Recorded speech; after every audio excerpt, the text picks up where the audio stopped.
So this is a map of East Asia in 1600, and it shows you that the dynasty in control of China is the Ming dynasty, and you can see some important areas around it. So in Korea, the Joseon dynasty is controlling it, and then you have the Japan over here. And I want to point out that when the West arrives, the first country that comes is Portugal. So the Portuguese arrived in East Asia first, and they came in the 1500s. The Portuguese arrived in Guangzhou, which is right down here. And so they arrive in Guangzhou, and they're allowed to trade in China in the 1500s, but the Chinese government restrict them to Macau, which is right next door. So they first arrive in Guangzhou. This is one of the most important port cities in China, and then they are restricted to Macau after that. So the Portuguese come first. After the Portuguese come, there's an influx of Christian missionaries that come. And the Christian missionaries view it as their duty to spread Christianity everywhere they go. The first group of Christian missionaries are the Jesuits. And so the Jesuits are a Christian group of missionaries, and initially the Chinese like the Jesuits. The Jesuits seem to be respectful of Chinese traditions, Confucian ideas. So one of the most famous of these Jesuits is Matteo Ricci. This is a painting of Ricci. He was Italian, and he's a Jesuit who arrives in China and begins to try to understand the culture, and he tries to assimilate and be respectful of their beliefs so that he can then spread Christianity. So this is a traditional picture of what Ricci looked like. And then there's another picture, painting of Ricci in traditional Chinese robes.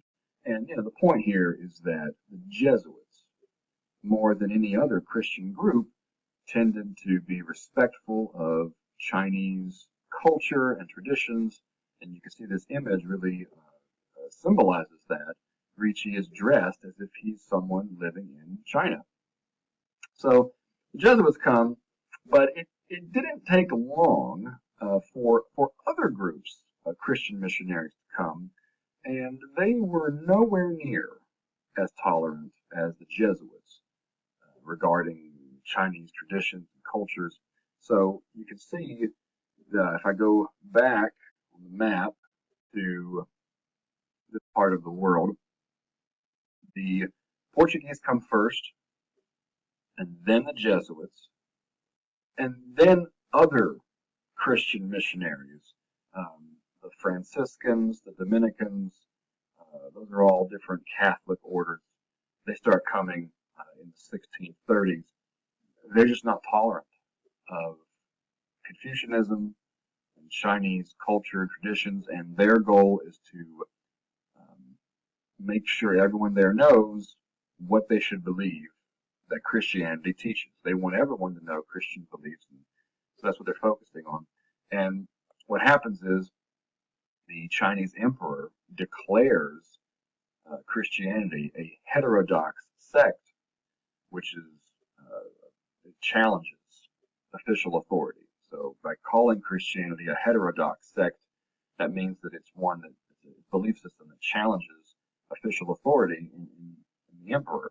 So Christianity gets off to a good start with the Jesuits in China, but then by the 1630s and afterwards, things kind of go downhill.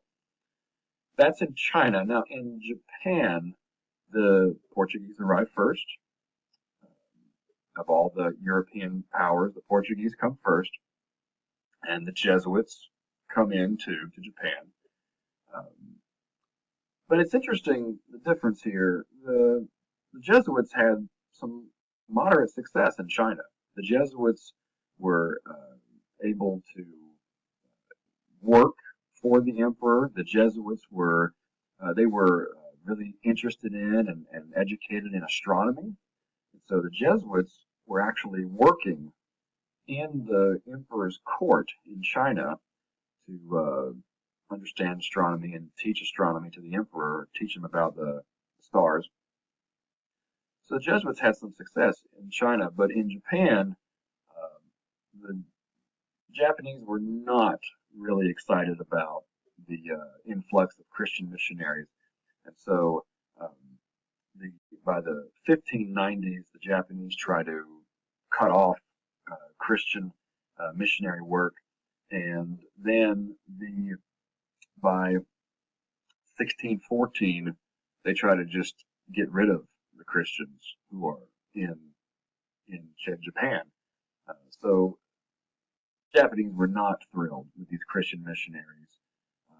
The Chinese were initially with the Jesuits, but then other groups came and they weren't thrilled with them either. So when the West arrives, there's some tension with these groups of countries in East Asia regarding trade. So I told you the Portuguese would trade with China. They were restricted to Macau.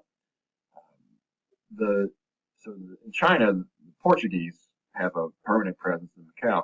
In Japan, the Dutch are the ones who trade the most with Japan. The Japanese and the Dutch have a very good relationship at this time period, and it continues for centuries. So the Dutch arrived in 1609, and they began trading with Japanese, and people, even today, people really like the Dutch. The Dutch are typically the ones who just want to trade. The Dutch aren't as interested in converting people. They just want to trade. You have something that I want, I have something you want, let's trade. And so the Dutch had a pretty good relationship with the Japanese. They were restricted to Deshima. So if you look on this map, the Portuguese are in green around Macau. You see that right here. And the Japanese are in orange. I'm sorry, the Dutch are in orange in Japan and Deshima.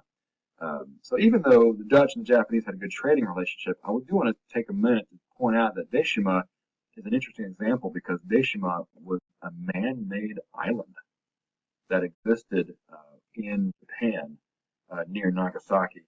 So even though the Japanese were trading with the Dutch, they still limited where they could go in Japan. So they're only on this island. The island's down here. You can see it right here as Deshima. And if you go to the next slide, you can see from the top-down point of view. I'll just point out. So here's the bridge that goes from Japan proper, and the bridge goes over to Deshima. And you can actually, I'll go back. You can actually see that bridge right down here at the very bottom of the bridge. But I just think it's interesting that the Dutch had a good relationship trading with the Japanese, but they could only exist on this island, man-made island, Deshima. And you can see there what the island looked like.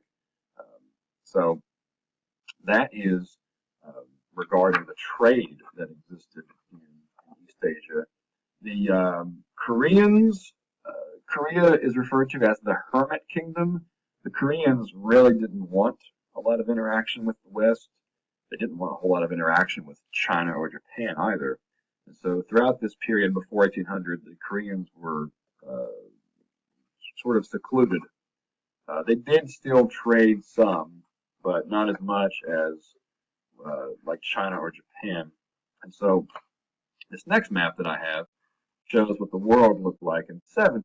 So we're fast forwarding 1700. You can see that the British are, I mean, the English, I'm sorry, the English are not a threat at this point. You see that England's right here with Ireland, and over here is the colonies, what becomes the United States. But the English are not a huge empire at all in 1700. And so but that's going to change. And that's why I emphasize England. That's going to change. So you can see the Ming dynasty gone by 1700. It's replaced by the Qing dynasty.